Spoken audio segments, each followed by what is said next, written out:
Welcome back to the most professional StarCraft 2 with the greatest player of all time in the red, the finisher. It's Serral, up against the ranked 1 Protoss in the world in the blue, the mysterious MaxPax. A best of 7 Protoss versus Zerg showdown. And when it comes to high-level StarCraft 2, you couldn't ask for much more than that. But I'm gonna try anyways by begging you to smash that like button. And maybe even subscribe. And Jimmy, what are we at? No cringing. What? 1,521 likes on this video on this cast, and I'll cast another one. And I'll probably do it anyways. I don't know what else I'd do with my life. But thank you for watching. Hopefully you've had a good day so far. And hopefully it's about to get just a little bit better. 6 Zerglings out of Serral. Going to try to use this massive map against MaxPax. By sneaking the Zerglings by, MaxPax almost certainly sending the first adept across the map to get important scouting information. So 6 Zerglings can do an inordinate amount of damage to a completely undefended base. A Stargate's on the way, a Stalker is immediately following up, but the Adept is shading away. And he cancels the shade as he gets out of Overlord vision range. Suspecting exactly this, I don't know if he sent a probe scout out. Wow, MaxPax didn't probe scout. So this is him hedging his bets, and I think that's why Serral went for these early Zerglings, mind games within mind games. And MaxPax, with an Adept back at home, makes it a lot easier to defend this, but the Zerglings are already annoying the entire mineral line, getting their grubby claws all over everything, despite the fact Grubby was a Protoss player. And the Adept will eventually clean it up, but until that Oracle gets across the map at this point, there will be no information on the other side. Now, Serral could be going for like a big Roach all-in, or a big Ling Bane follow-up. He's not. Of course he's not. He's Serral. But instead using this to make sure he can get his third base on time. The Overlord, which was scouting for all this, slides over towards the third base, getting all the scouting done with a single OV, making sure it's not vulnerable to any sort of Void Ray or even Stalker follow-up. And the Oracle, he didn't energy recharge the first Oracle. So, doesn't have the extra energy for a bunch of Stasis Wards or Revelation and clearing creep. But the second Oracle is on its way across. And going for those early lings does cut a bit into the economy. MaxPax actually has 1 more probe than there are drones out so far, especially since Serral only now started on that third. 6 more drones on the way. Oracle gonna be pushed into the corner as the queens amble around. Stoically march to intercept the Oracle. And now thinking about a stasis on the edge of the mineral line. Drones pull away. Actually catches 4 of them. Right next to it, the Evo chamber with melee attack upgrades. A good basic choice. When you're not exactly sure what you're dealing with, getting the melee upgrades is almost always a good one, because at some point, you're going to want the Zerglings. It might be all points, it might be occasionally, but eventually the melee upgrades pay off. Especially if you're up against Blink Stalkers early, which it looks like MaxPax is locking down that most standard of follow-ups. A few Oracles, 2 in this case, and then Blink Stalkers and upgrades. And while Zerglings don't deal with Blink Stalkers particularly well on their own, they do a great job of covering for things that are a bit better suited, whether it's Hydras or maybe Ravagers. Oracle hanging out above the water, the Stalkers without the anti-air capabilities. Oracles will clean up some of the creep at the front, but actually that was very kind of MaxPax, because I'm reasonably sure that creep tumor actually blocked the base. But Serral, the queens, politely yet firmly asking those Oracles to leave. A single Zergling. A surprisingly efficient scouting tool in the hands of Serral. Gets by and gets a full read. Seeing 4 Stalkers at this point. A whole bunch of probes at the third. It's all but 100%. It's like 95% going to be a blink timing here. Now, how aggressive MaxPax decides to get, Serral doesn't know yet. He's at 73 drones. He's building a Hydra Den. Already a couple dozen more lings in production. Overseer being built behind the third base. And the Oracles will cover the Stalkers against the Zerglings, but once he gets onto the creep, things are a lot more difficult. Stasis coming up. 4th base potentially under fire. A few reinforcing stalkers will be caught. Blink is not done, so one will be ripped apart before this fight can even start. Serral with 69 drones still has a nice enough economy to maintain production, but not enough to easily tech up while doing so. That's going to take a little bit more. And very interesting, he goes for Hydra speed first instead of Hydra range, because when you're combining with Zerglings, the range isn't nearly as much of a factor as if you're standing behind roaches, for example. So, the intent here will be to get the Hydras across the map as quick as possible, but here come the Queens. The Oracle out in front, but the Stasis catches the Queens, and the Zerglings actually create something of a force field for the Stalkers to work with. So even though Serral had the numbers, they've just been divided in half, and this math doesn't add up very well for the finisher. He's going to have to contend with the Queens and the Zerglings when they come out of stasis. Reinforcing Stalkers coming across the map. Army supplies in favor of Serral. Here come the Zerglings. Another stasis. Blinks back. That definitely reduces the surface area, and Serral continuing to chase the Stalkers despite the lack of numbers to deal with it. The Stalkers contending the edge of the creep, but honestly, this is mostly cover for MaxPax now. Taking another base. He's taking the 6 o'clock. He's getting Storm Charge. And 4 more gateways. So he's gone from a solid blink timing into a much more comprehensive tech bundle of all the things you really need to wash away the Zerg in the mid-game. Serral does not have an infestation pit. In the last few matches they played, Serral trying to go to that late game just ended up with him dead to Storm before he could get there. But it seems this time around he's much more focused on hitting a decisive time with those Hydralists. There's a sentry at the natural, the force field, but the Zerglings are already inside the house. The Hydras are at the fort. The Zerglings on the Nexus. The Stalkers engaging, but Zerglings with +1 are definitely something to contend with. He just right-clicks on the Nexus, and it's forced to be canceled. The Stalkers try to block the Zerglings from getting away, but the Nexus is already taken down, and Serral goes up 5 bases to 3. Behind it, 84 drones, another few dozen Zerglings, +2 melee has begun. MaxPax is going to have a very strong army. We're not even really mining out of the main yet. So, even though Serral has taken quite a lead, both in supply and in economy, as soon as Storm finishes and +2 attack follows it up, MaxPax has a very dangerous timing that Serral, even a 200 supply Zerg army, is going to struggle to contend with. He's going to need to fight, ideally trade well, and then fight again in order to win this sort of engagement. Unless MaxPax makes a huge mistake of not having the Templar in position.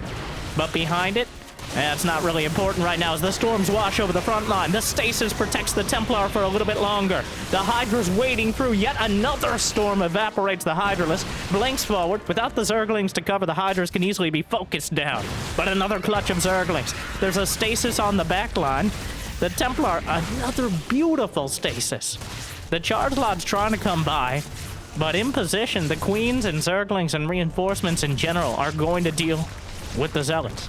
And overall, Serral with a strong defense across the board, and just now starting a hive. The Warp Prism in the main, Hydras are already here to deflect it, and that means MaxPax going to have to fall back to the next level of tech. The Fleet Beacon is lit, and MaxPax calls to the skies because the ground is just not working out for him. Mothership is on the way. Immortals as well. 12 Banelings, and Serral has reached 200 supply. He's firing on all cylinders now.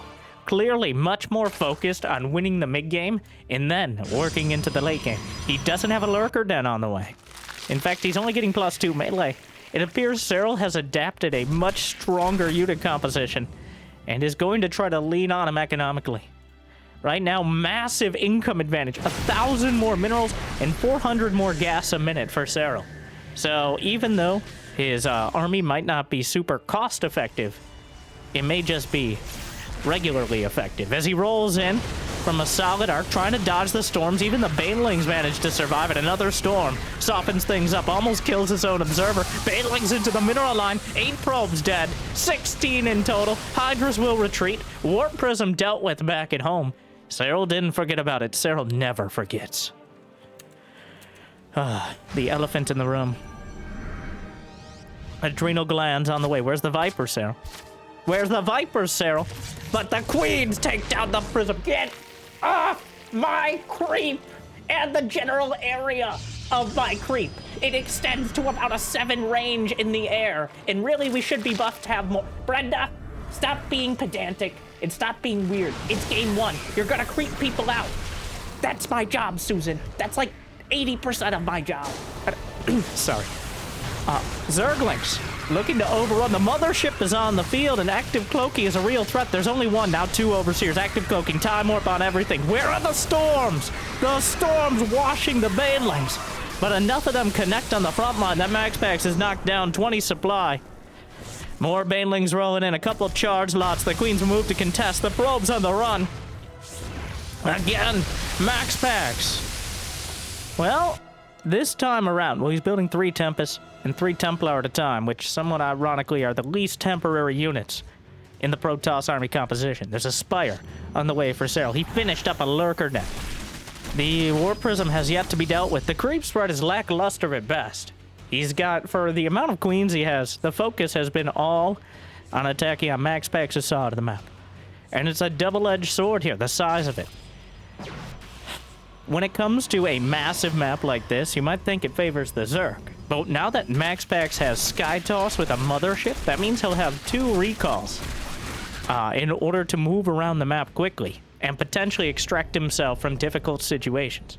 Now, they're quite long cooldown and difficult to use effectively. But without Nidus, and honestly, Serral has kind of a weird aversion to Nidus. In my opinion, a weird one. But Serral, it's hard to question Serral. End of sentence. But now an Ultralisk Cavern and a Greater Spire on the way simultaneously alongside Lurker range. We have entered the late game. All of the late game units and upgrades are on the way. Not the end game, which happens once the first 3 or 4 bases start mining out and we start fighting over singular mining locations. But this is about the highest economy phase of the game, where both players have multiple mining bases. Serral's got 3,500 minerals. He's got 1,600 gas a minute. That much gas, America's gonna invade him probably yesterday. So, Ultralisk Cavern about to be completed. Infestors on the way. Adaptive Talons as well. The Lurker Drilling Claws, so they burrow faster and can reposition easily. The mothership, nowhere to be seen here, but the Lings and Banes not going to deal with Storm very well at all. MaxPax has the army. Serral starting to build a bank, but he does not really have very many Corruptors. He's trying to put together a Sporist to defend his base at the 9 o'clock position, but not done yet. And the well, hello! The Corruptors are on the way. And MaxPax with a mothership recall to the north side. Serral easily repositioned. Serral has cut so much out of his gameplay. His creep spread, kind of mediocre, but he's clearly focusing on winning fights in a good place at a good time before MaxPax gets close to his base. And so far, he's holding. In fact, MaxPax struggling to get anything done. 2 Archons dead in the center of the map. A vanguard of cannons. A stasis will be triggered. MaxPax has to make a decision. Is he coming back home with a recall now, or is it going to be never? There's the recall. Gets the mothership as well. Serral pulls back that moment. I think he stays around just in case MaxPax does like a fake recall of just a few units. And then the moment he sees the actual mothership is when he pulls back and realizes we're going to have to come at this from another angle. And for all of us, that angle will involve Ultralisks. 7 Ultras in production. Chitinous plating as well. 5 Lurkers as Serral embraces the late game Zerg. Quite conspicuously, no Vipers. We do have Infestors. Does he have Neural Parasite? No. Does he have Burrow? Okay, well, stop listening to the cast in the future somehow, Serral. But Burrow, Neural Parasite on the way. As Serral reassesses his unit composition and realizes the clear weaknesses. Okay, so these are... I thought he was on hold position for a second. There's an observer with the army. Would have spotted. 11 cannons in production for MaxPax. As the tower defense Protoss comes together. The Tempests have reached that critical mass. 7 or 8 Tempests is enough to one-shot pretty much any unit in the game that isn't an Ultralisk or your mother. So at this stage, I think he wants to shift into either having carriers or a stronger ground army to complement them.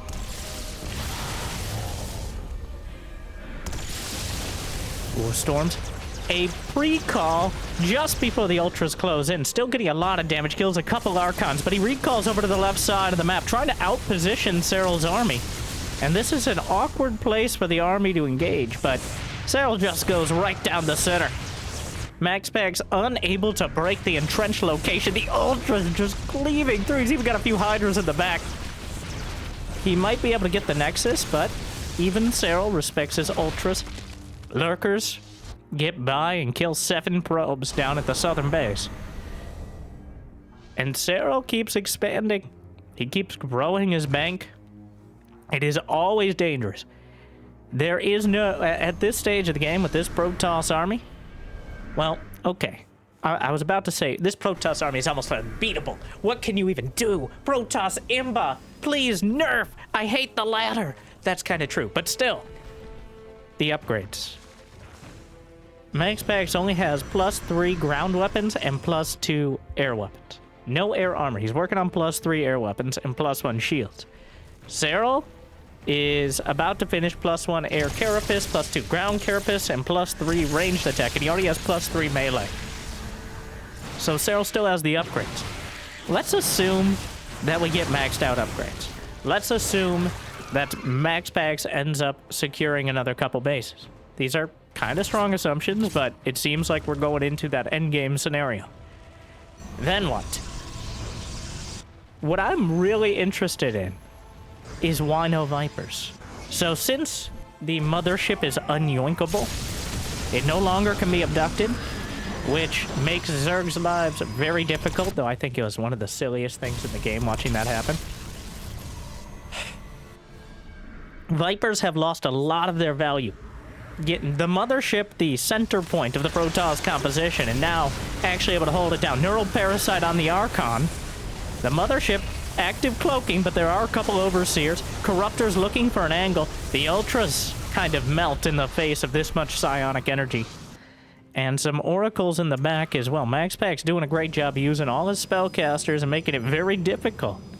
The Ultras have problems in tight spaces.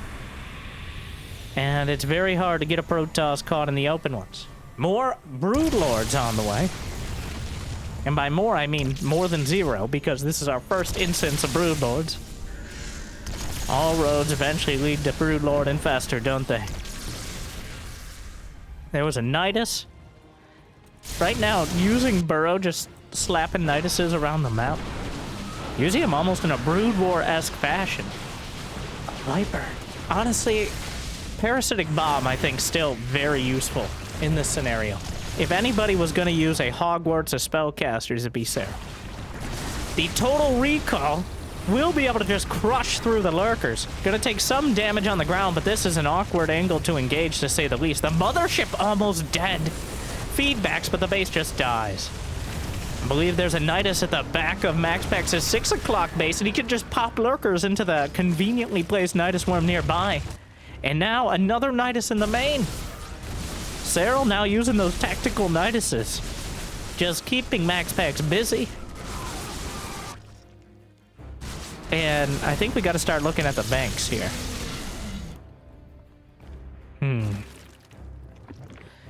Eventually, well, I'm trying not to sound too much like an economics textbook here. But supply and demand.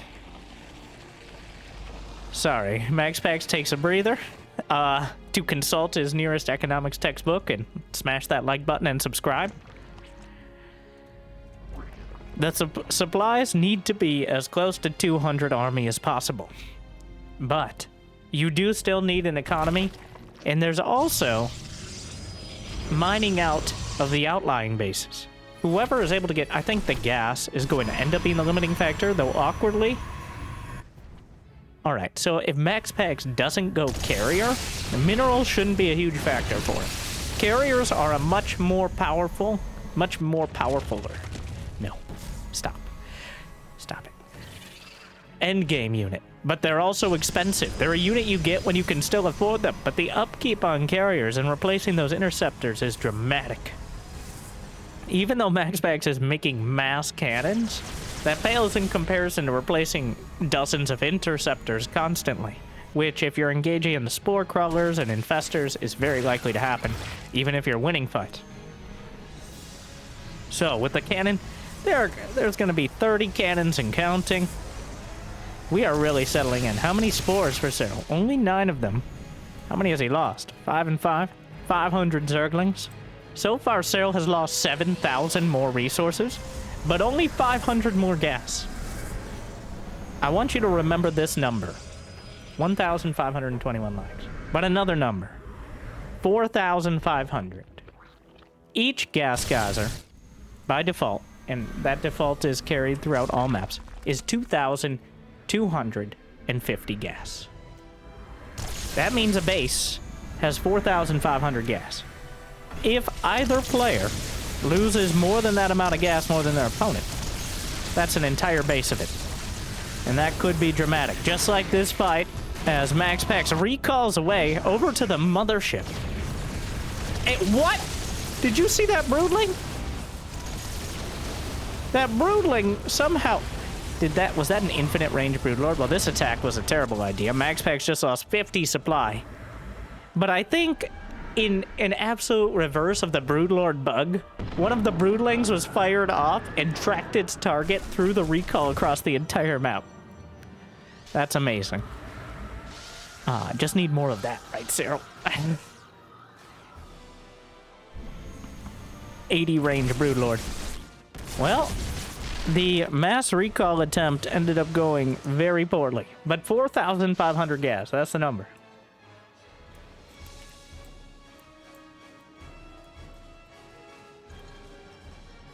So far, the Ultras and Lurkers, quite a cannon-breaking composition. And Serral, one of the few players, like players who repair their mech units as Terran, Serral, one of the few Zergs who will actually save up transfuses for Ultras. Unlike Shin, who just kills his Ultras at low HP because they're taking up supply and they're away. Which will never cease to amuse me. But the Broodlords and the Lurkers on both sides, the siege from Serral. The Fungal slows down and damages all of the Tempest, really. A couple neural parasites could be devastating. Microbial Shroud quite useful for Lurkers here, but Fungal, obviously, the greater threat. Serral with +3 almost across the board. He's working on +3 air weapons. Flyer attack, I guess, technically. And I assume +3 Carapace after that. Mothership out. At the forward base, he committed it. Ooh, the Oracle storms on the Corruptors as Mothership number, I want to say 4, is already at half HP, with shield stripped away. MaxPax has tried some counterattacks. He doesn't... I don't think he has a Dark Shrine, so he hasn't been using DTs, though I don't know if that would be a better option here. Lurkers, again, denying bases. Serral's been doing an incredible job of making sure there's always a kicker. This is something... I'm not going to say he learned it from Clem, but it really does feel almost like Serral is Clem and MaxPax is Serral. Just to make things confusing for everyone. Where Serral is not necessarily outright winning, but it doesn't feel like MaxPax can do anything meaningful without overcommitting. Like, if he moves out, then Serral kills a base somewhere else. If he tries to attack Serral, well, he's attacking into one of the most cost-effective possible unit compositions. Where are we at? On the units lost, almost dead even on the gas, though Serral's mined 5,000 more. The army value is about 1,000 more minerals and gas for Serral, who has 140 army supplies. The worker count starts to dip at this late stage, quite intentionally. He still won around 50 or 60 here. What is this? What are we doing? Infestor Broodlord. There's that one Viper to Wombo combo. Parasitic Bomb with the Fungals.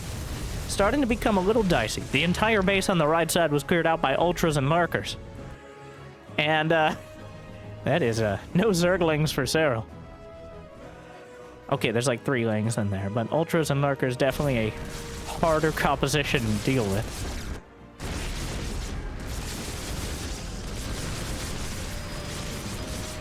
More Oracles. MaxPax doing a... How many Oracles has he actually lost? 3 of them. Which, considering how active he's been throughout this entire game, is quite a low number. There's now 14 spores, 28 cannons. 38 cannons have died. And carriers have arrived. So MaxPax has committed to this ultimate, supreme late game, end game composition with the carriers. He has the money to support it for now. One good fight and the carriers can win the game off it. The Corruptors. Oh, the shield batteries are paying. Oh my, that's so much damage. He may kill every single... He needs one more storm. Where's energy recharge? Those Corruptors melted, and he gets a base. I think that was a big win there for MaxPax, and it's continuing forward. MaxPax killing 1,300 gas. The only gas he was a mothership. He's down to 8 Corruptors, but they're still alive. And the Queens are coming. Why is this our job, Brenda? We pretty much do everything the Zerg don't have, all right? We just wear all of those hats.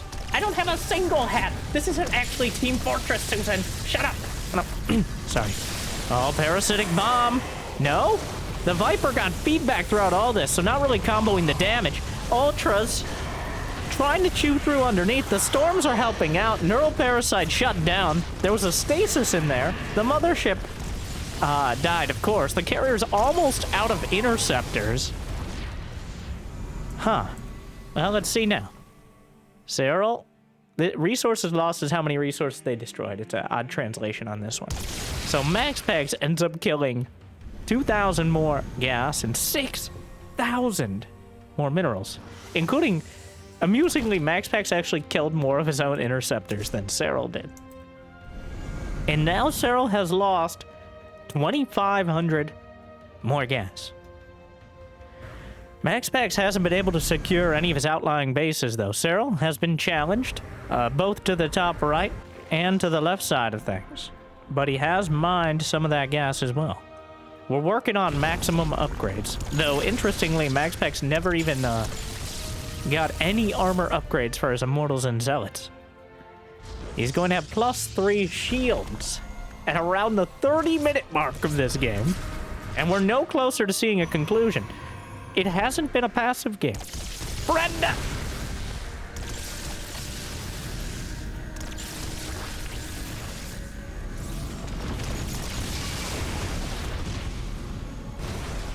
The Mothership. Another... How many? This is... Oh. It's only number 3. So dramatic when they die, though. Feedbacks on the Infestors, but still a couple trying to hold it together. Stasis triggered by Broodlings, which is always awkward. The carriers just fly right through.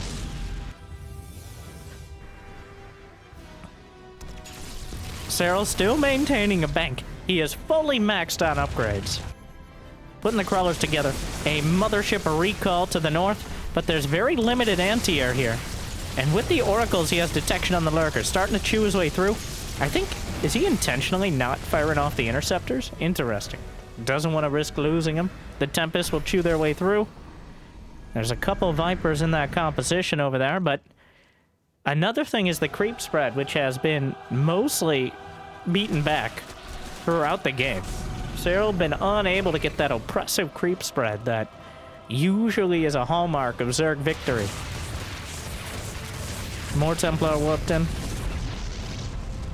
This is what I was talking about. When the map is just so massive that even though Serral's been able to grab so much of it, MaxPax, with the access to teleporting his entire army multiple times, has been able to keep him from pinning him down in a game-changing or game-winning fight. Another base. Still, though, Momentum is heavily in Serral's favor. He has the gas. He's had this army composition. He has the Broodlords. How many of them? 11. And 20 Corruptors, 7 Lurkers. He's got a laundry list. The Ultras have been phased out of the composition. Interesting to note. The Ultras are a late game, but not an end game unit. Lurkers have been mostly relegated to side attacks and defense. We have reached the bean counter phase of the game, where we really start just looking at how many bases are left, rather than how many they have.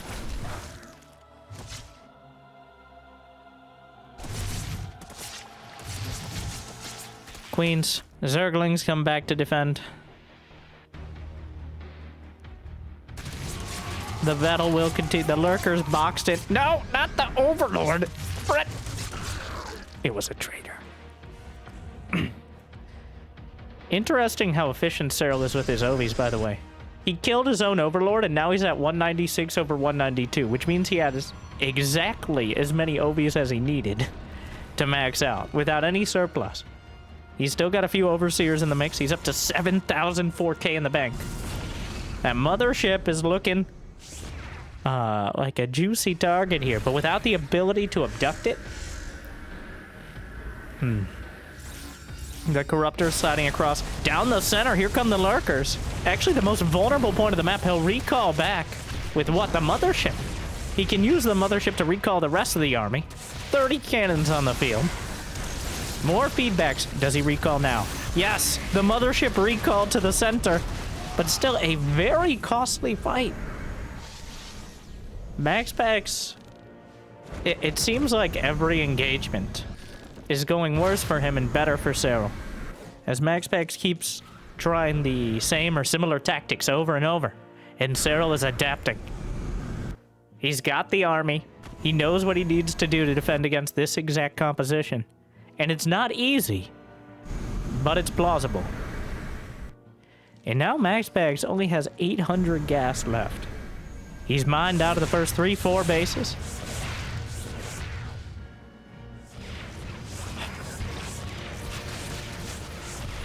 The Lurkers down the center. I love how he brings Overseers with every small counter as well.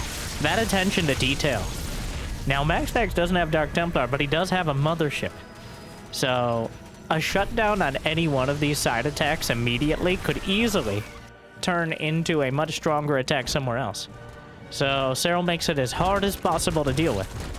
The Broodlords are raining down. May be able to just knock out the base. One more volley. Fires it off and takes it out. The upgrades coming into play on both sides. The initial flinging of the Broodlings is determined by the Broodlord attack upgrades. And then the Broodlings themselves benefit from melee attack as they nibble on things for their very short yet eventful lives. So, since Serral's maxed out across the board, it's kind of a non-discussion here, but usually players would prioritize air attack over melee for Broodlings to do more, because that initial volley is what really makes the difference most of the time. Yanks and Oracles, get over here! The Infestors are awkwardly stasis with full energy. It would be great if MaxPax could pick those off. But the stasis creates kind of a conundrum, where do you want to stick around and find out what's going to be happening over there by the time it times out? Or just find another angle? Now he's putting together a small battle group, but Serral does have Lurkers in position here. There's only one more storm. Mothership waiting. There's some forward Spore Crawlers as well to help zone out. And we have slowed down dramatically. Serral with 5K in the bank, 8,500 minerals. MaxPax down the center, 2,712. And Serral is now expanding to one of MaxPax's bases. This is very important, as Serral has lost... Actually, he's drawn it back towards even. 700 more gas, that's it. And if he's able to mine any of MaxPax's side of the map, running out of gas is not going to be figurative.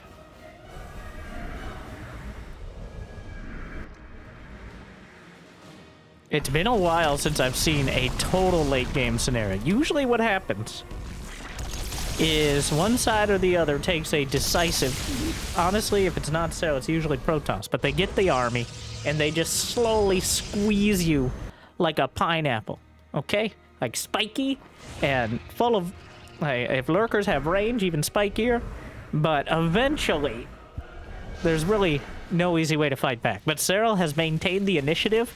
He's somehow been just as cost-effective as Templar, Tempest, and Motherships. He's managed to mitigate the damage from the multiple forms of global teleportation. And now MaxPax seems to have pretty much entirely backed off. He's no longer attempting to commit to any all-out of... he'll take a fight, but he's clearly playing more timidly than before. That might not be fair. Passive, maybe. Defensive is probably the most fair. But he's looking at his bank and realizing, I only have like 2 more bases to mine. So, like I said, the bean counter phase.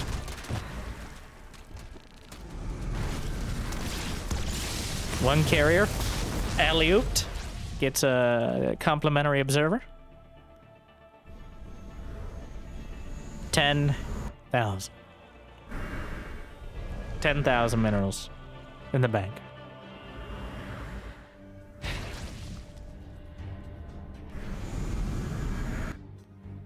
I'd invest with Serral. Of all the players, all right. To make prudent financial decisions, I think Serral would be high up there. And so far, those decisions paying off. The Zealots...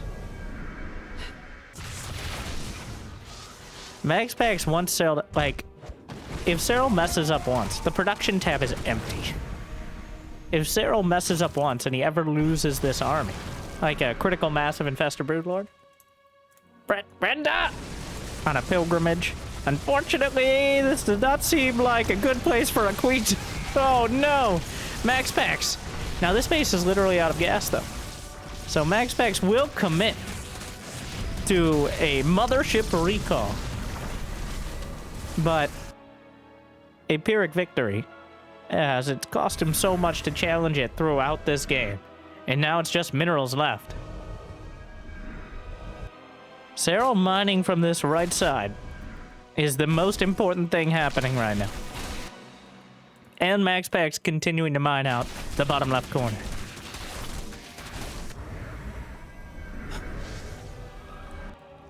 Interesting, Serral stopped with the Nidus a while ago as well. Clearly realizing where this was headed. They served him well. He's quarantining that base, it seems. A line of spore crawlers. There's what, 1,000, maybe 1,500. Well, yes, we're in the mineral counting and gas counting phase, so prepare for a lot of this. There's still, these are fresh gas geysers. Every minute you drag about 120 out of them. So we still have some time until they mine out. That's assuming you have 3 working at all times, which is hard when the extractor gets obliterated by Tempest. MaxPax actually has a higher income because Serral has almost mined out his bases. He's also at only 31 drones. Is that a stasis on changelings? What? A massive recall! MaxPax has had enough. He commits everything. He can recall out. He's trying to cut off the tech tree here. This is the most dramatic move that could end in a total disaster, but he can also just recall out. He does. The observer in place to spot all this. Down the center. Honestly, this wombo combo of moves. Getting into the main and then clearing up these Tempests. He loses the Nexus, but... or clearing up the Lurkers. He just killed like 8-9 Lurkers and a bunch of the tech tree. Was that the Hive? No, but Serral's rebuilding it just in case, which is probably a good precaution because it's not unlikely that MaxPax will try another move like that. So MaxPax finds an angle. That's part of the reason Serral was trying to keep that location. If he can hold that left side, then the mothership can't easily get into the main. It's a buffer zone for the rest of his base. Now we settle down. The infestor's full of energy. Pretty much everything full of energy. Some probes being sent out.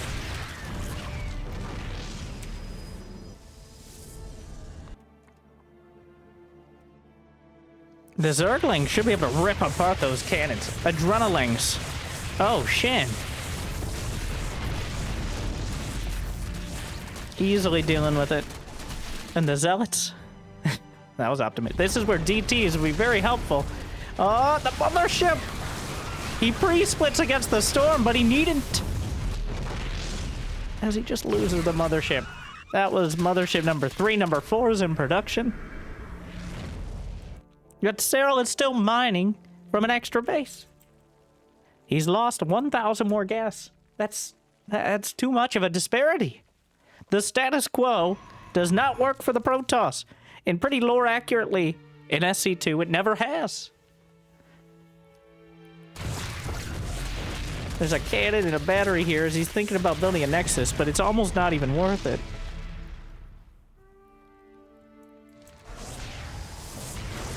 Void Rays would get wiped out of the sky by Parasitic Bomb and Fungal even before engaging the Corruptors. He needs the storms. He needs good feedbacks.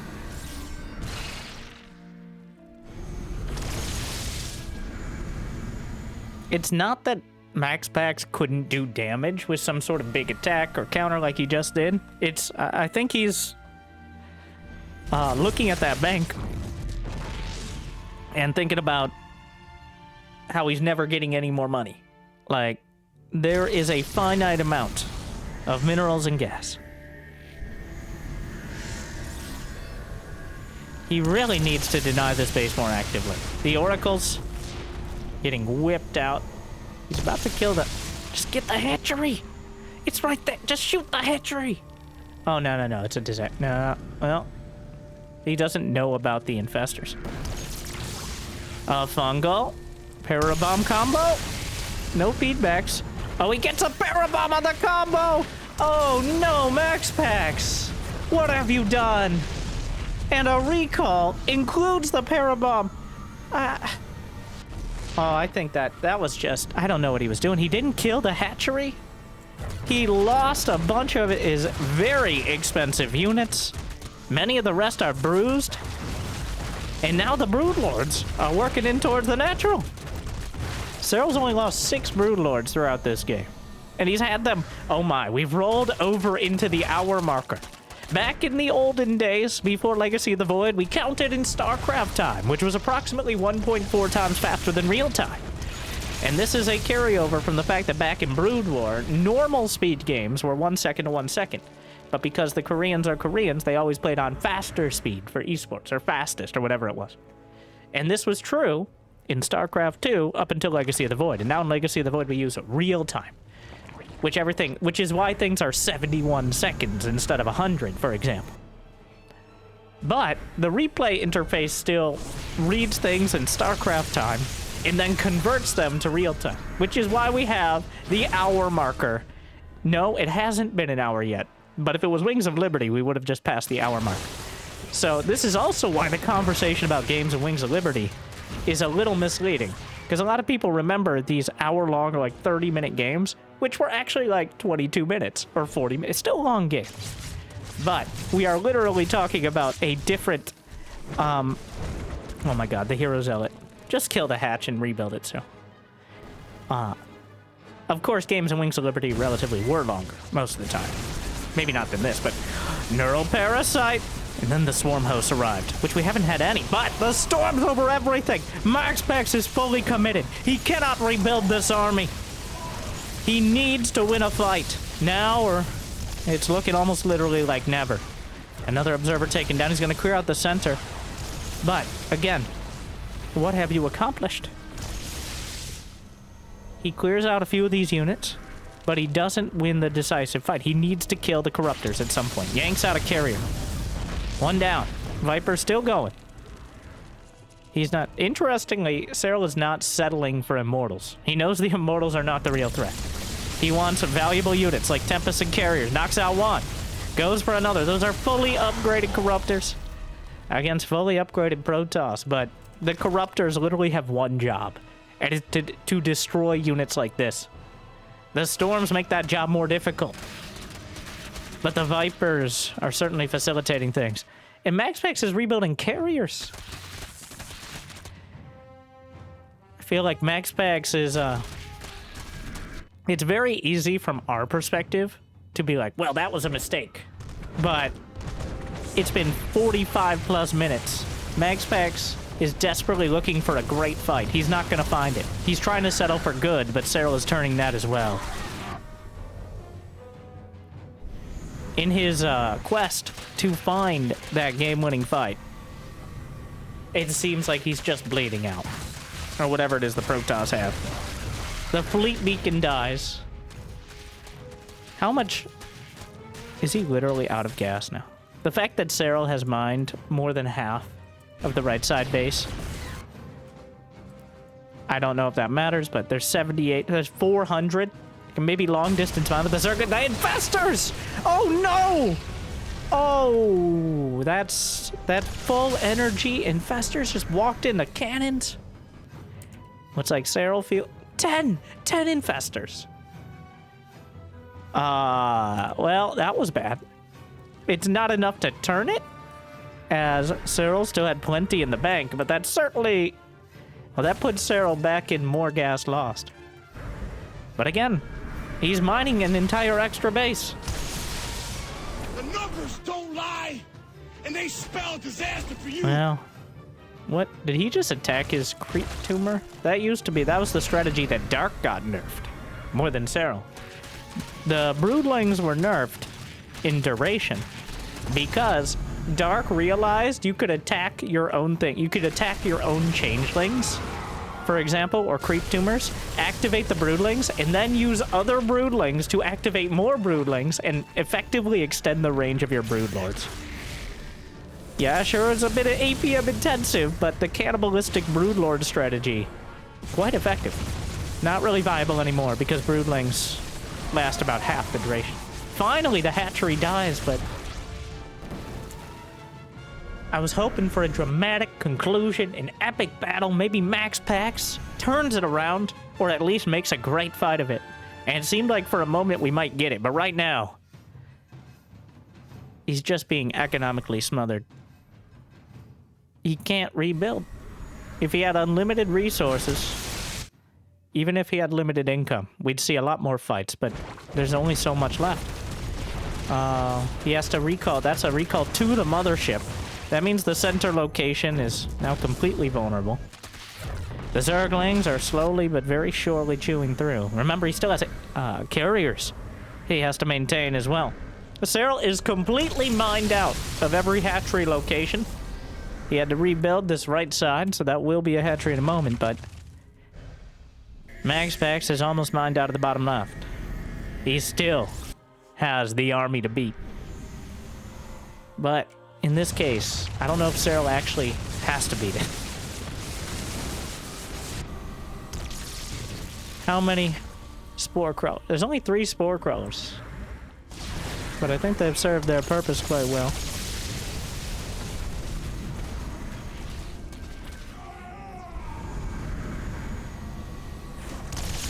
What a masterclass from Serral.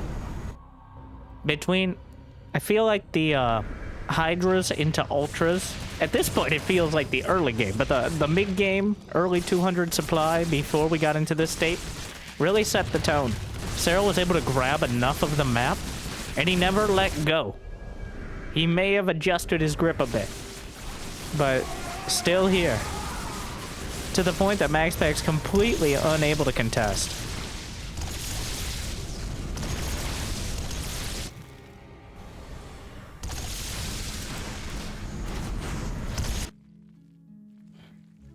$50 minutes. Can we hit the actual hour mark? I don't know what the longest game Serral has ever played, or MaxPax, but I think we have to be getting there. I remember Maru versus Serral was 45 minutes. Clem versus Serral at DreamHack Atlanta was around 40-something. But this has to be pushing it, at least in high-level tournaments. I'm sure they both had ladder games that have gone on far too long, but... The production tab is Serral building like 12 Zerglings and MaxPax. He has no more gas. He's out of gas. You can build zealots. Interceptors. So at 174 army supply. Serral's only lost 1 Viper, though he's lost 26 Infestors. Broodlords take out another unreplaceable Templar. And here we go. The time warp is used. You can only recall so many times. The storms! Ooh, just apocalyptic on those corruptors, but the world will be ending for someone. Parasitic Bomb, Wombo Combo, Corruptors dive on top of everything. The mothership will be taken down. And Serral, after 52 minutes, will claim victory. 175,000 resources. They mined nearly, well, over 200k.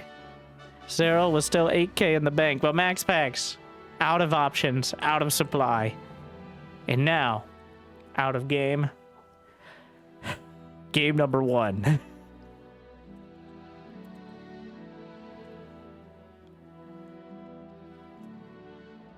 Well, Serral clearly locking down his style there. MaxPax unable to find the fight. He just couldn't get anything done. I think a lot of it could be attributed to Serral's willingness to fight in the mid-game. That is something that in their last few series, he's tried to either skip past or commit to. And it's a very careful balance.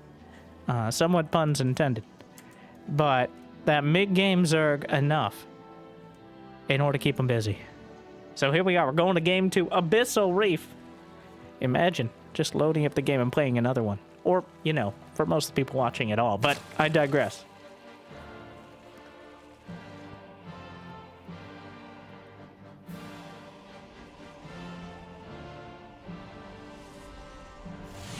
Just play like Serral. Goes out for the 3rd. MaxPax will block the expansion.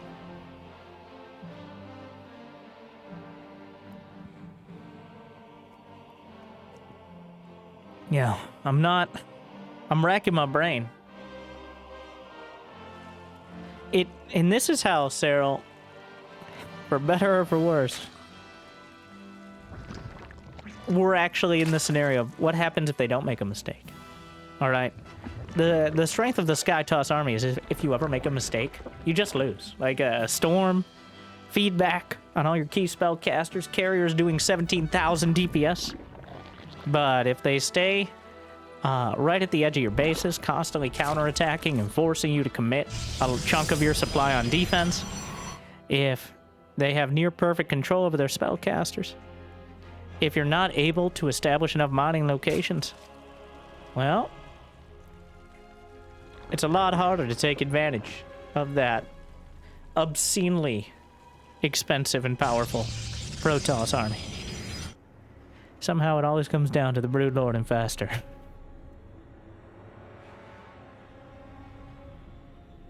And MaxPax was doing I gotta really commend the constant Oracle usage. Keeping very active tabs on everything he could. But Serral never slipped.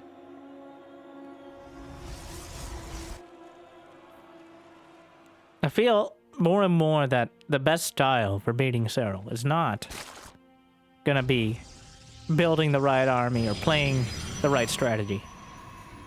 The way Clem does it on a regular basis, and MaxPax occasionally, is just being faster. You're not going to beat him strategically. If the game slows down and becomes more of a chess match,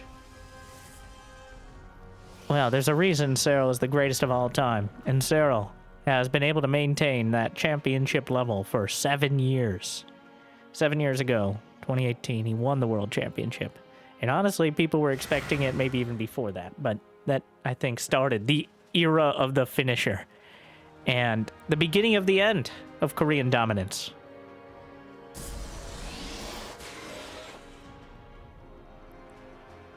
But the way Clem does it, Clem could tell you what strategy he's doing every game.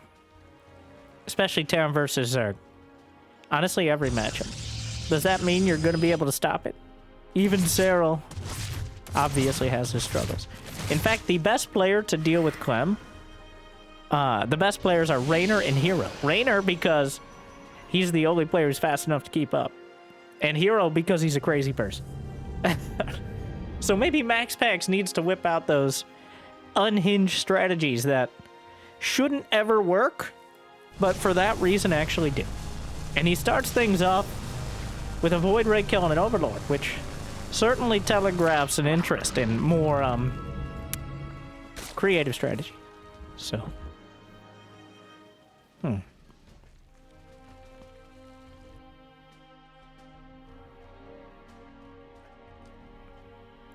Void Ray heading across.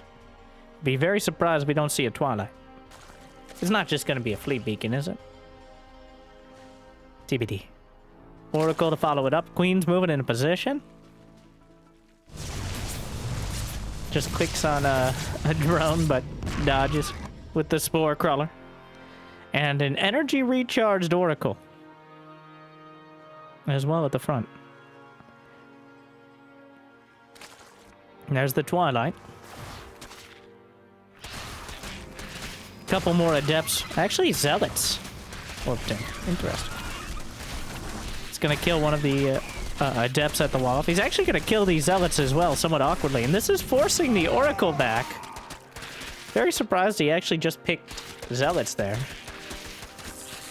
Wonder if he's trying to pretend he's going for some super high-tech strat like a fleet beacon? Because it seems like Adepts would be a better option. Choosing Zealots in that scenario seems like a very deliberate choice, as opposed to a panic button. He'll never expect me to just go charge at Archons. Charcons, if you would. I wouldn't, but who knows? You might be weird. No, I like Charcons. Alright, I won't lie.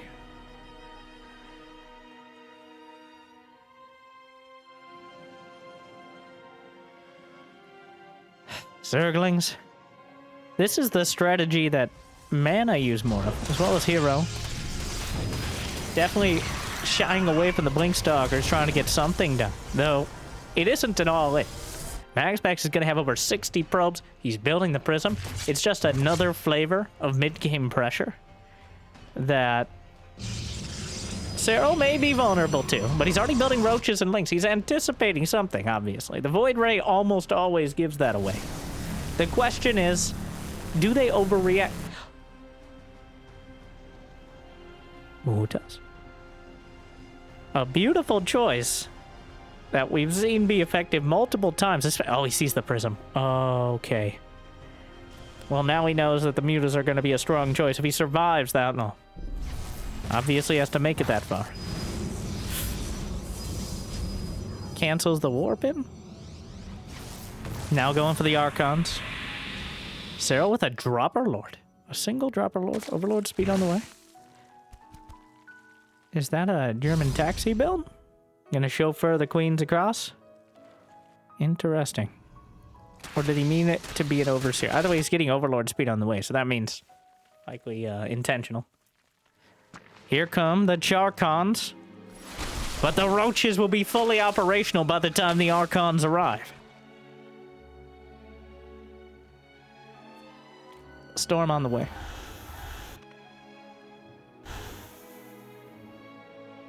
Overlord speed. Now completed. And Serral just keeps hitting the R button here. More likely holding it down, but... And... the Warp Prism can counterattack, but a lot of Roaches are coming across the map. Serral with an all-out Roach timing. Holding down the Archie like Stefano a decade before him. Here come the Queens! Brenda, lay down the creep! No, that's your job this time. We need energy for trans. Shut up, Susan. Shut up, Lucy. Everyone shut up. We're going. And Serral with the full-on attack down the front. There's no storm ready. The Immortals are not completed. The Roaches and Ravagers are at the front, and soon they'll be at the gates, whether it's the natural or the main. A small Zergling counter. But Serral with the Queens behind, we've arrived! And without Storm, MaxPax, he can't deal with the biomass here. Storm's still 10 seconds out, the longest 10 seconds of his career. Serral continues. I think he lost that last Templar. Recalling back the Immortals. He needs an energy recharge Templar or something. Recalls back the Warp Prism. Probes are dying. The Queens are sewing together all the Roaches and Ravagers. He's trying to micro back. But I think Serral's just gonna slam the door shut in his face. He just kills him. He just walks up and kills. Serral fully willing to commit. And MaxPax with a delayed storm. It felt like a timing that just never really came together. And the Queens are more than enough to keep everything intact. Without the Queens there, well, maybe a little scared of Oracles or the Warp Prism, but without the Queens there, that becomes a very difficult attack to actually land a killing blow. But Serral commits. He pulls everything. And he takes on the win. And now 2-0. But it is a best of 7. So, MaxPax trying a different style. Dying with a different style. Now on Whispers of Gold, though. A smaller map. More suited to early timings for sure. And I don't know. I'm looking for something. As Serral seems to have figured it out. Or, you know, there's a bit of a conspiracy. It's not really a conspiracy theory, but Serral just not putting in 100% until it really matters. Especially when he knows he's likely to play the same players. Despite playing like show matches against MaxPax in the last week, playing against Hero in the group stage, he ends up coming out with a completely new. More likely he just learned and adapted in a way that almost no other player can do as well. But I think there's that little bit of a, I don't want to show you everything until I have nothing left to lose. And the new patch has been tough. Like, that is just lore accurate Zerg, because every time something changes, the Zergs struggle. Because, especially with the Queen costing more minerals, with hatcheries being, well, hatcheries cost less, but it's kind of a interesting balance on it. With energy recharge, giving Protoss much more obvious offensive and defensive capabilities, even if Shield Battery Overcharge is removed. It's taken a while, but Serral showing that Zerg still has a lot of opportunities to get the damage done. And since Shield Battery Overcharge is removed, not that I think it would have made a difference in that last fight, hitting a timing before Storm becomes a lot more of a focus, both for Terran and Zerg, but especially Zerg. He manages to do so, and MaxPax just kind of crumbles.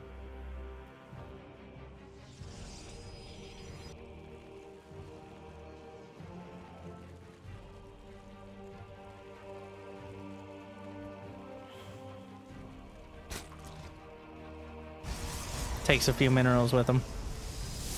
Forced to take that third base, but a depth on the way. It will be a Stargate. It would be shocking if it wasn't. The Stargate. Just such a staple of the matchup.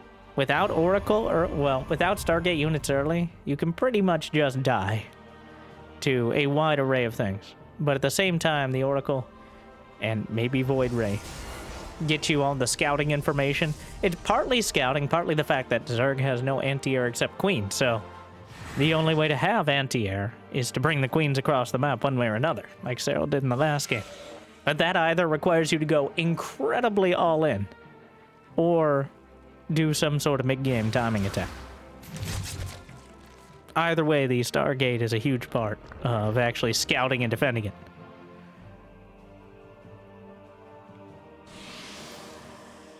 Oracle on the way. 8 Zerglings. The Adept being as annoying. as possible. Another Adept also here. When Zergling speed is done, they may be in a dangerous position. Serral's actually down 7 workers right now. He's clearly intending on catching these Adepts.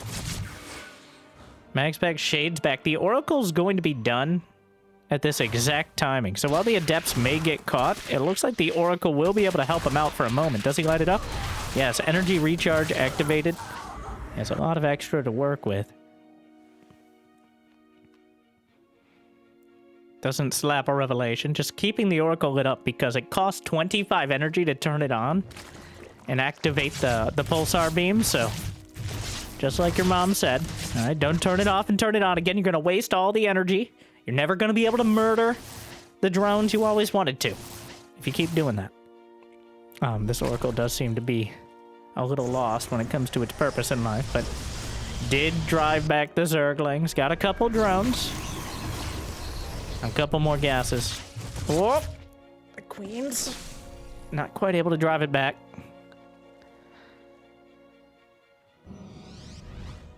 Oracle. Yep. That's the one. That's the Overlord right there. Thank you. Yeah, very helpful. Sees the double gas timing on the low ground. Well, everything's on the low ground compared to the Overlord, but I digress. Oracle recalls out with 1 HP and 0 Hex. As the Queens angrily go back to their more infrastructure-related careers. Twilight and Forge on the way. Almost certain to be Blink this time around. 4 more gates as well, so MaxPax clearly intending on at least some sort of pressure. 2 Moracles come in. Knock out one of the creep tumors. Serral thinking about a 4th base, but the Oracle's making sure to interrupt that thought process as much as possible while continuing to burn some of the drones out. Lair is not yet done. Surprised we don't see a revelation in the main, but gets caught in the same corner that their 1 HP brother. Now, the Oracle does get its shields back, but you know what they say. That which doesn't kill you leaves you permanently damaged with a traumatic experience and directly affects your prospects in life. So the Oracle will be relegated to the edge of the creep where it is unlikely to be confronted by angry queens, which is a redundant statement, but... Brenda, you see... Can we sneak up on it? With you stomping around like that, Lucille? I don't think so. We're identical twins. Triplets. All right, be precise. You see, this is why you can't sneak up on anything. Susan, at this point, I don't know which of us is trying to... Just stop. This has gone on too long. This bit has become a bite. People don't know what's going on. They're confused. Some of them are concerned. Most of them are cringing. At this point, it's unclear. So let's just move on. Okay, we're moving. Sorry. Blacked out for a moment. But Oracles and Stalkers moving across the map. Templar Archives already on the way behind. Storm, something that MaxPax realizing is critical to survival against mid to late game Zerg. Storm is already on the way. Blink Stalkers combining with the Oracles in order to clear the creep. And Serral, without an overwhelming economy, he has Roachling, but this is Blink Stalkers, not Charizard Archon. The Roaches are less of a direct answer, especially if Storm is completely behind. MaxPax has been able to get all that sort of early damage done that is required to compete with this. The Stalkers continuing back. There's one more stasis, creating a great force field. And MaxPax keeps the pressure on. Serral working off 4. He's got an alternative 4th base to the south, and I say that because the Stalker's almost certain to be able to take this hatchery out if they focus on it. More Zerglings, though. Stasis catches another chunk. The other Zerglings coming out of stasis, but the Oracles are helping whittle down the numbers. 40 more Zerglings on the way. Storm nearly completed. Templar being warped in. 1 Robo, 8 Dropper Lords on the way. As Serral about to execute Operation Overlord. Gonna try to invade the main base of the Protoss. Ideally overrunning it before there's enough defense. And MaxPax a bit supply blocked. He does have Storm, but if there are not Templar in position, and he sees the main base is relatively undefended, there's some cannons on the way, but I think he's anticipating mutas more than anything. That reminds me last game, I don't think we saw any mutas as he just ended up beating him down with roaches. Not sure if he canceled the Spire or not, but the massive drop is headed for the main. And an attack at the 4th base to keep him busy while it's going on. And MaxPax is out of position for both. He'll be able to move in to defend the 4th. There is a stasis, catches a chunk of the Zerglings. Oh, I think the Spylon actually spotted the Overlords. As some of the Stalkers come back to defend. They didn't see all of them, though. He didn't realize the magnitude of Zerg he was dealing with. And we've arrived! The Queens drop out first. The Oracles into the main, knocked out of the sky. Contaminate on +2 ground weapons will delay that critical upgrade as roaches and lings flood over the 3rd. The drop has been mostly whittled down, but the 3rd base is under fire. Probes are starting to die. Shield battery taken out. The Queen's abandoned in the main. A dozen probes dead. Serral working at a hive behind this. He actually took out both gas geysers in the main as well as some of the economy. So, actually, Serral's down 15 supply, though. Even though he killed some probes. Well, he sent pretty much all his queens across, it seems. The larva is lacking. Serral has a ton of money in the bank. He uses it on Hydras. But MaxPax holds. And he didn't lose a base. He didn't lose key infrastructure. And he still has plenty of Templar. So, he's in an alright spot if he can stabilize before the lurkers come online. But Serral's going to make that difficult. Beautiful storm. Just evaporating Zerglings. A whole bunch more forced to retreat. The Hydra's coming out. And the Lurker Den's only halfway done. The Dropper Lords mostly escaped. There's still actually a couple with Zerglings in them. I don't know if Serral noticed that. Overlord. Overseer coming through the main, making sure there's no fleet beacon on the way. And there isn't, but he needs to contend with the army on the ground right now. And that army is bearing down on the southern base. Stalkers, Archons, and more importantly, High Templar. No Lurkers for Serral, no Vipers. He has to fight this directly, and the Templar are going to make that very difficult. Some stasis at the back to mitigate any attempts at a surround. Zealots headed to the north side. Storm stasis. Just locking down the entire army. Half of it in stasis, another half hit by a storm, and even another half is in a very terrible position. The numbers might not add up for Serral. He agrees. MaxPax strikes back. And before Serral can get the late game tech online, MaxPax just slices through into the heart of the storm.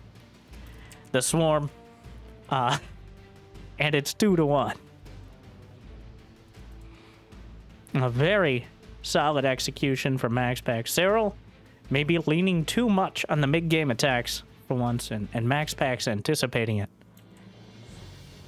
I think MaxPax actually starting to figure it out as time goes on. It's so important to get that army composition, even if eventually you're going to deal with lurkers.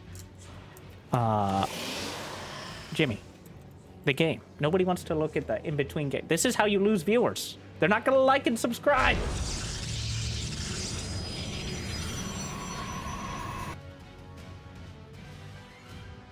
Well. Where were we? El Dorado. Give MaxPax his game. Sorry. But Serral over-committed to the mid-game aggression, and MaxPax able to capitalize with the counterattack far before Serral had his lurkers online. So, interesting to see El Dorado in the middle of the series. It is definitely usually one of those that's either at the very beginning, the end, or banned entirely. Though in a best of 7, there's only a couple maps that end up getting banned, so we will see. A map very well suited to unique strategies, whether it's a rush to fleet beacon like Swarm Host Nidus Mutas. We will see.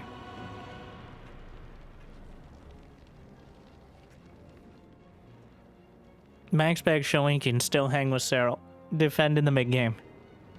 Seems to have gotten some of his confidence back, as game 1 felt not hopeless, but it was melancholic at best. As by the 3rd or 4th time he attempted a recall, it was pretty clear Serral was not going to be slipping.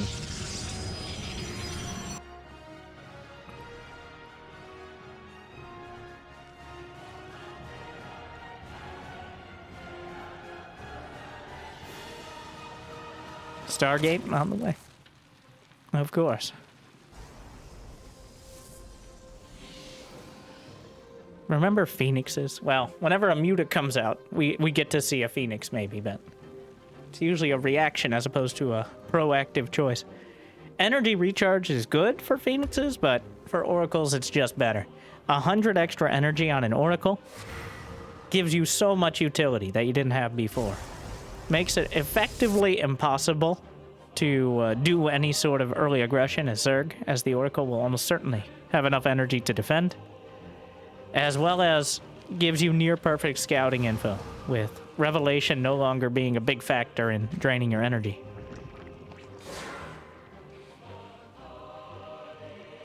Adept will be scouting.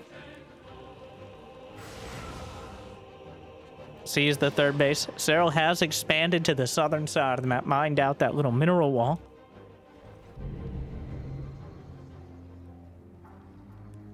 And the Void Ray lights up and burns out the Overlord. Just the Void Ray existing, of course, is a bit of a giveaway, but Serral actually a little supply blocked off it. Probably not quite expecting it to be so early. 3rd base from... So now we're going to be in one of the most interesting scenarios in this map. Almost always, both players decide to expand to the same angle.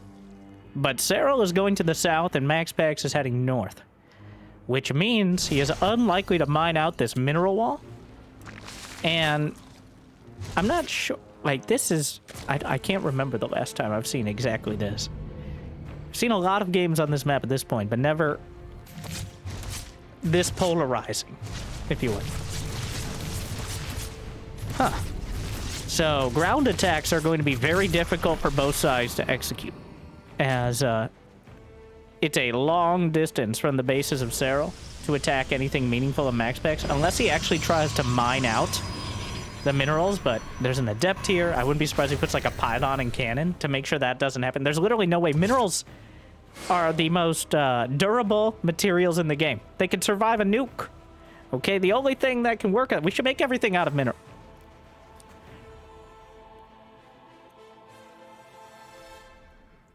The only thing that can take out the minerals are workers. The lowly worker. So if Serral's unable to get any drones across there, he has to run all the way around, which he's already doing. And those speedlings are the best suited to running around anything, but it's still going to take a while to get across the map.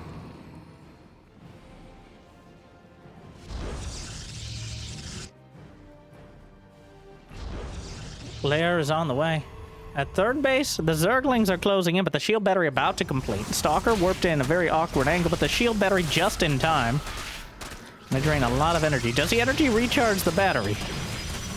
Or does he abandon the Stalker to death? Yeah, the second thing. And that energy recharges the Oracle.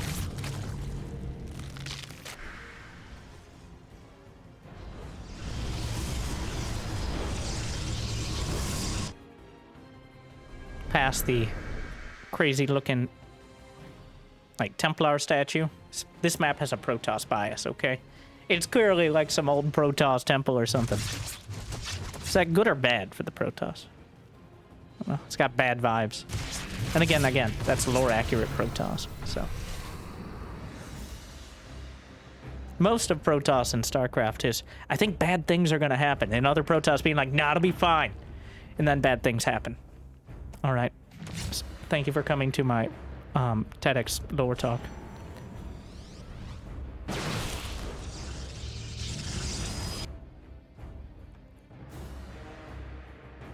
Sidestorm on the way, +1 blink. But as expected, both players a bit more macro-oriented. 9 Swarm House! Sir Richard and his band of Swarm House brethren have been called, not an accident, but instead a strategy on this most unique of maps. Clearly going to be exploiting that air distance between the southern portion of the map and the main. And if they're unscouted before the first wave, that's how you really start scaling momentum. This series has been all about momentum. It's been less about exactly the unit compositions and more who's been able to get an advantage and maintain it. As honestly, I don't think anyone has turned that advantage throughout the series. Even game 1, which was most of an hour. Serral definitely had the lead for at least half of it. Storm is nearly done. The Swarm House, both players kind of masquerading like this is a real attack. Serral with the Roachling engaging the Blinkstalkers, but the Swarm House on the other side instead. Meanwhile, MaxPax. The Blinkstalkers pretending. Does he recall? Oh, he just goes straight for the Nexus!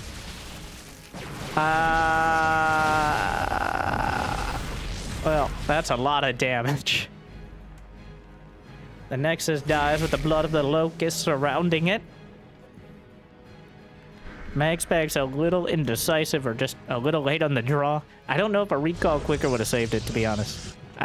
Once they get going, those Locusts do terrible, terrible damage.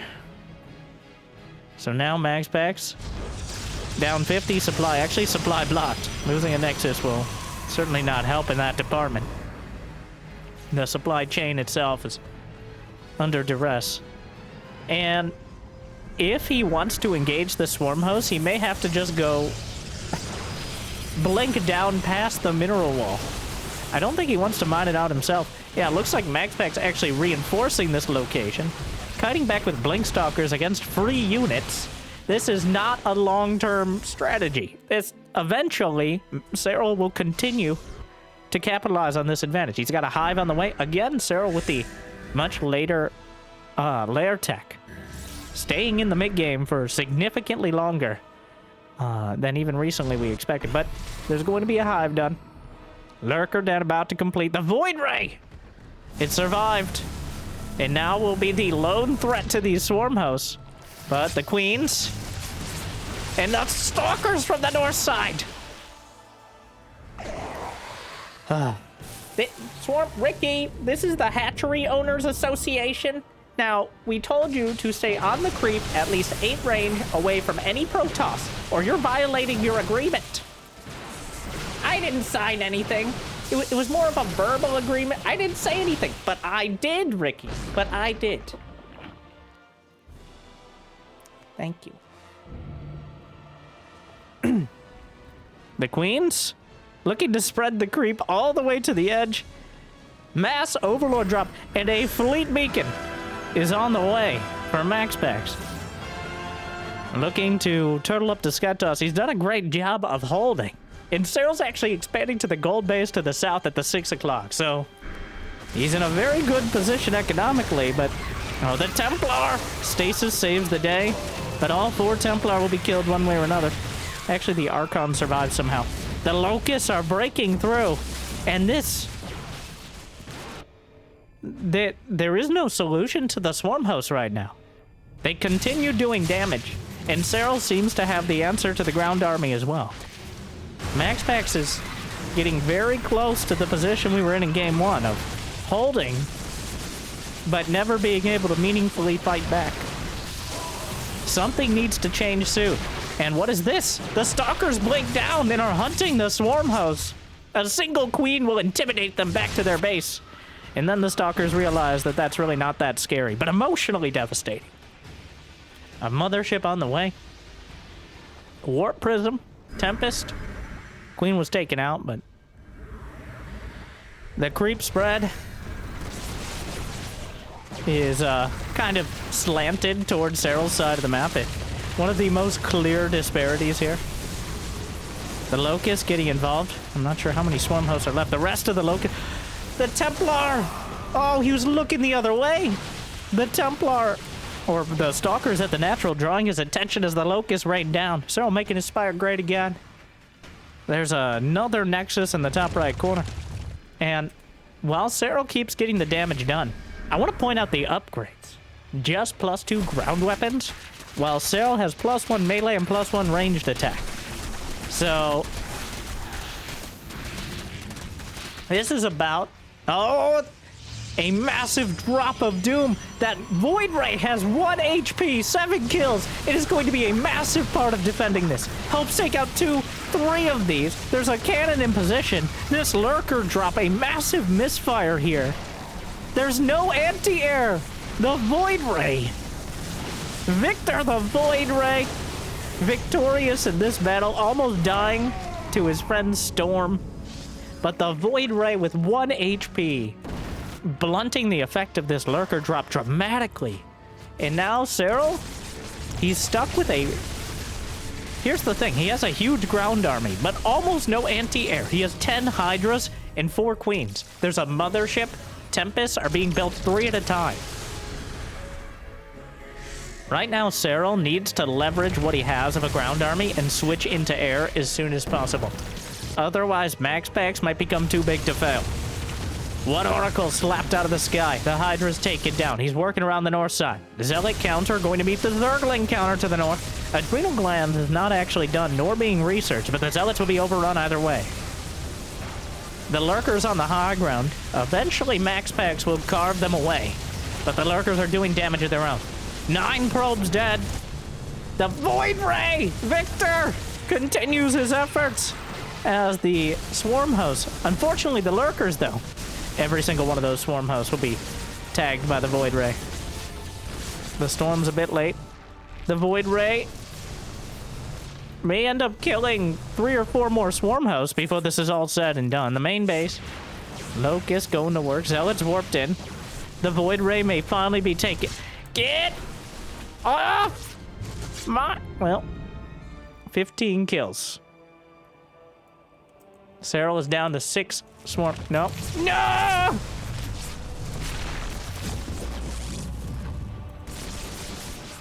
Down goes the Void Ray. Serral is locked down in the southern 3/4 of the map. MaxPax with a tenuous hold on his side of things. But here come the late game upgrades. Neural Parasite, Flyer Attack, Adrenal Glands, +2 melee. As Serral is now expanding to the top left corner and the center line as well, giving him potentially a 2-3 base advantage, including multiple gold bases right now. And he catches the Tempests. The Tempests out on their own with no Templar to protect. The Corruptors will intercept them. Knocks out 2. Going for 3. There are really nothing. He's going to recall 2 Tempests out.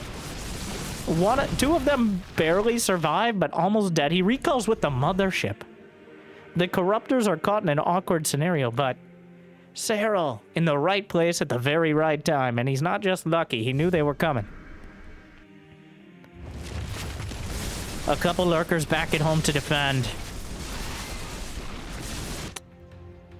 MaxPax just cannot catch a break. Serral, he might make small mistakes like the Overlord drop, apparently in both games so far. The Overlord drops have actually been overall a significant failure. But the unit composition and the positioning overall has been... Serral's giving him the runaround. This is the Serral that you stereotypically expect to see. Microbial Shroud!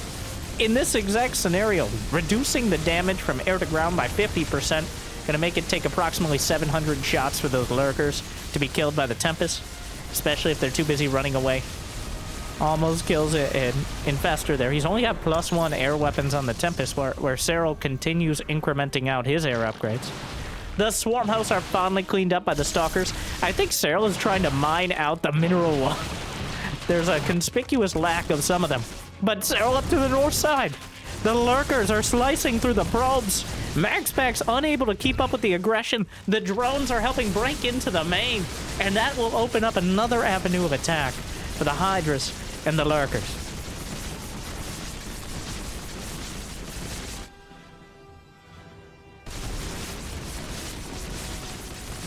The Lurkers are buying so much time. MaxPax lost the center base. He's going to be down. He's down to effectively 3. Really more like 2. Meanwhile, Serral's income, I mean, he's had the lead for the vast majority of the game, and it's only being compounded now. 3,500 gas to 700 in the bank, and MaxPax is not maxed out, and it looks like he wants to pack his bags and go anywhere else. The drones have finally opened up the mineral wall to the south.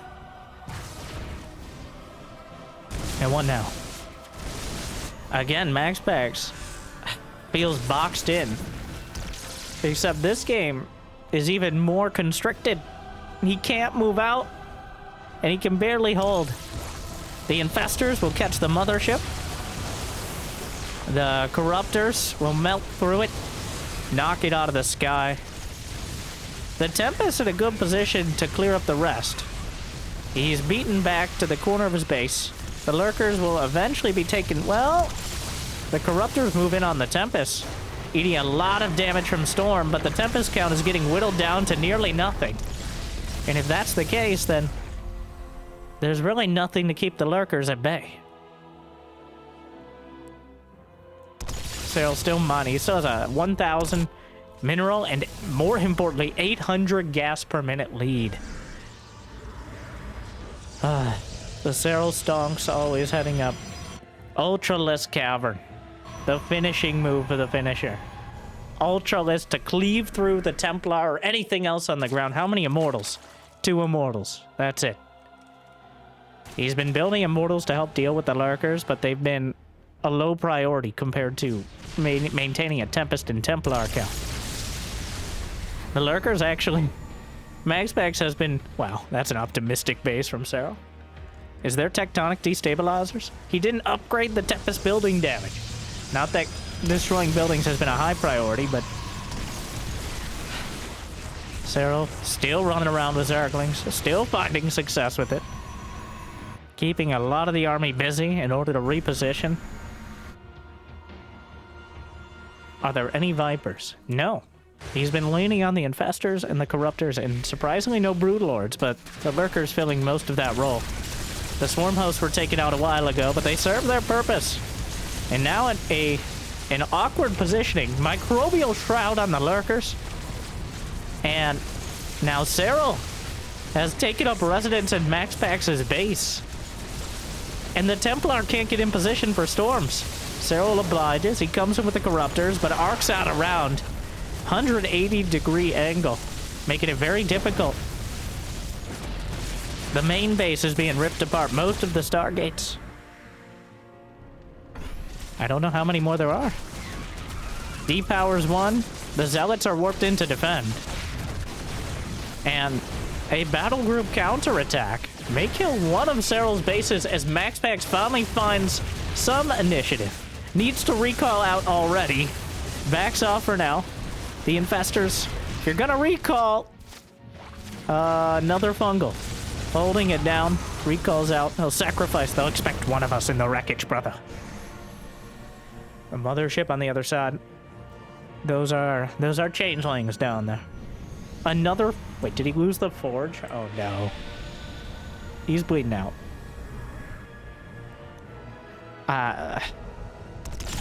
Like, MaxPax has a strong army, but he's getting strong-armed. So, only one Fungal ready, but it's a big one. The Lurkers will burrow down the Corruptors, and storms wash across the front line. The Archon's doing a lot of damage. He has detection, of course. Both sides do. And MaxPax drives the army back.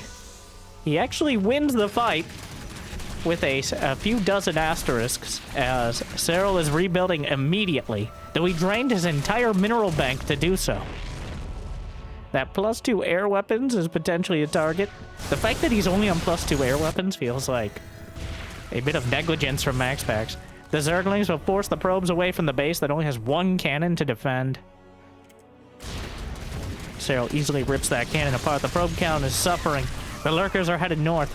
MaxPax has no units in production. He still has the 2 Stargates, both in the main base. He has no gas. He has some minerals. Whereas Serral is a little light on the minerals, but has plenty of gas. I wouldn't be surprised if he rebuilds Infestors. He always seems to have a well-balanced amount of Infestors. Well, depending on if you ask the balance council, obviously, but 5 to 10.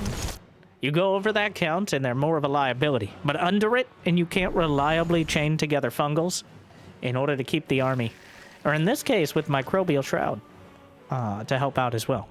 So that seems to be the number. 5 to 10 infestors, 5 to 10 lurkers.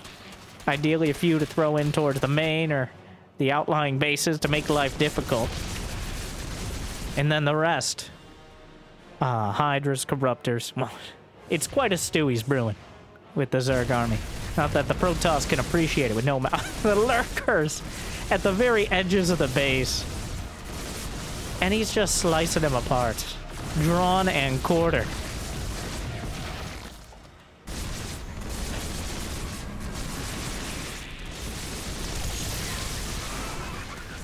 Feels like another game that's going to end not with a decisive engagement, but with an inevitability. MaxPax, there's not really detection for the lurkers. The infestors are behind them, and MaxPax taps out. Serral goes to match point. Another game, and he's just unable to hold on to it.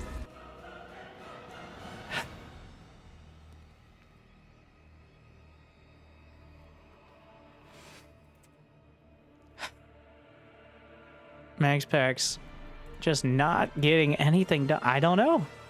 Serral has adapted. We're going to need an entirely new style to deal with him. He doesn't make it look easy. He just makes it look inevitable. That near perfect infestor control, the well-balanced army with a little bit of everything in it so you can't just counter it in one way. And of course, the timing on everything. Like, he's not the fastest player by any means. But I don't think there's much dispute that he's one of the smartest.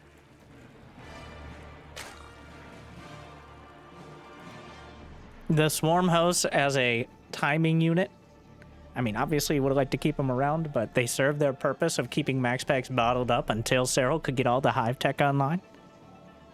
And now we're going into Amygdala, which I would usually say is a good map for turtling the Sky Toss. But, that has not been a reliable strategy so far. I don't know why that would change now. Serral driven away from his Natchery will instead, just be slapping down the third base.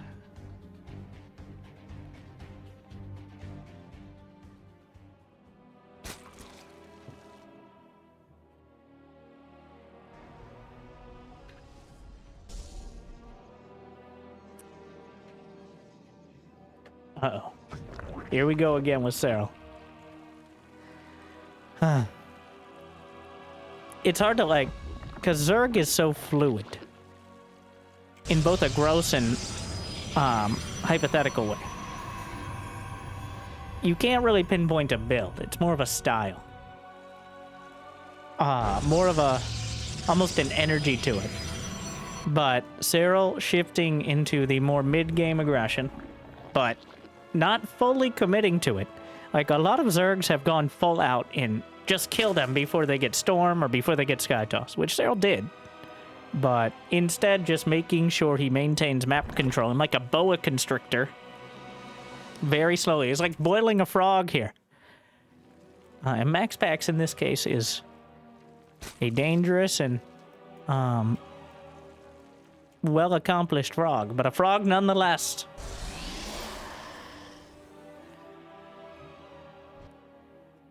You get the army, you get your Tempest, you get your Templar, you get your Mothership, you get all your Sky Toss fixins that win you almost every game on the ladder. And then you realize you're down 2 bases and this game could go on another 20 minutes. And usually on the ladder, at some point you can walk across with your Storms and your Mothership and just win a fight. But Serral just never lets that happen. He seems to have the perfect setup against charge lots as well. One of the most dangerous parts for Zerg in the later game, charge lot counterattacks. It seems pretty simplistic, but especially with good upgrades, they can be the amount of army supply you need to deal with a committed, like, 8 to 12 charge lot counter. Certainly got in. Is inordinately difficult to come together. Thing is, though, Serral keeps having, 1, great Zergling upgrades, and 2, lurkers. Before the Protoss, and that ties into the mid-game aggression. If you keep them busy on their side for that long until you already have lurkers, that plus the Zerglings usually gives you enough to just defend. Like, you don't even have to worry about the counterattacks because by that point, you already have enough bases with the units to shut them down entirely. Like last game, we saw the counterattacks, lurkers already in position.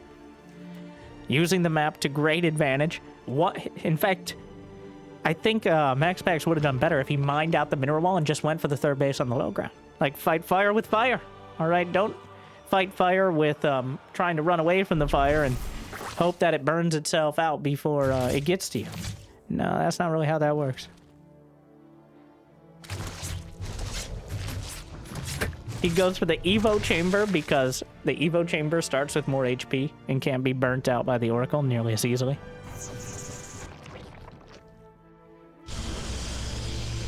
Double gas. As MaxPax around 420 blazing his way up the tech tree. Oracle takes a lot of damage. The thing here is how quickly Serral... It feels like a long time, as Serral lost like 2 or 3 series to MaxPax in the last few weeks. But MaxPax is playing the same way at about the same level. Serral is not. And I think MaxPax is getting whiplash. Like, he's doing the same things. He's doing them very well. He looks dangerous in every game. Right up until he doesn't.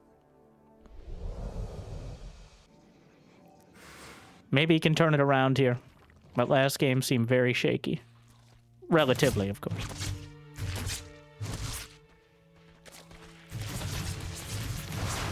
The Adept's just kind of casually moving up. He starts Blink.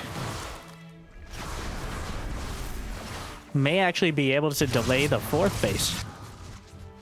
The Queens. This is a very awkward fight. The Adepts are actually just fighting here. The Zerglings continue trickling through. The Adepts complete the shade, but will be overrun, so... 12 Zerglings? No, it wasn't worth it. 12 Zerglings for 5 Adepts? No. Serral going to feel a lot more comfortable to get his ideal drone count, which... It depends on what he wants to do. He has a Hydra Nun on the way. If he wants to go all out, we stop at around 70... Like 66 to 72. If he wants to go for a later game rush, usually just straight up to 80. But he's building Zerglings. He's building Roaches. He's not building any more drones. Which indicates he's even taken down the Zerg rocks, which amusingly, because he creep spread, they won't bleed out anymore. Usually they bleed out at 8 minutes, but Serral's creep spread is so good that he's actually delaying it, so he has to do it manually. A bit of a quirk there. Now the Templar Archives. Halfway there. MaxPax covering with Blink Stalkers and Oracles. Gonna keep the pressure on. +1 isn't far out either. Zergling's looking to trigger as much stasis as possible. There is no alternative hatchery here, so if he gets the hatchery, well, he's just going for it. He's committing fully. He's blinking back with the Stalkers, but the oh, no!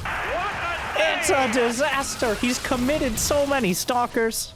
He may get it eventually, but this is all damage that could have gone into killing Lings and Roaches. If he gets to the 4th base, that's a lot of production and potentially economy that he slows down. But now there's another transfuse. MaxPax dives on it, and he just dunks it off the rim. It's quite a disaster. And truly indicative of MaxPax's desperation, I think. Even if he gets it, it's not solving the long-term problem of having to deal with an overwhelming amount of Zerg. Obviously, Storm is helpful for that. But he traded Stalkers without killing units, really. So... And now that means the 4th base.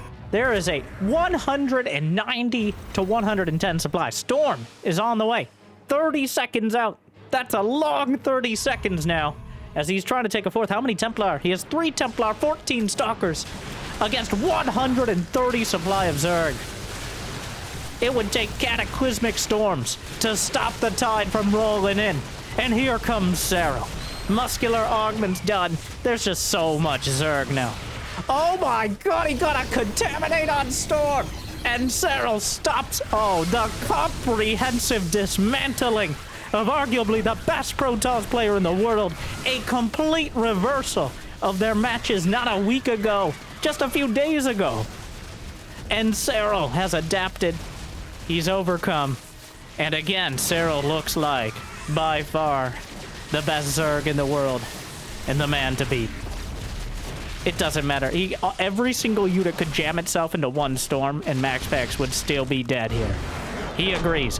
GG. Serral taking full advantage. MaxPax unable to compete. And as the going gets tough, Serral gets going. Feels like he's leveled up yet again. He does it every time. And somehow I'm surprised again. I don't think you can out-strategize Serral. There's no way to play smarter. Okay, eventually Serral will know how to play. The only chance, and we've seen time and again, is to play faster. It is a real-time strategy game. MaxPax leaning more on the build orders and the late game style, and Serral has solved it. So we may have to go back to the drawing board. It might even have to bring out the finger paints for this one. But another decisive victory for the finisher. Serral, you gotta stop. You gotta stop. There's only like 4 Zergs left on the ladder. Serral, please. But a 4-1 in a best of 7, including possibly the longest game Serral has ever played. I didn't fact check it, but I think it is. Though there's been several that approached that length before. But hopefully it made your day, a big chunk of it, a little bit better. I want to thank you for watching.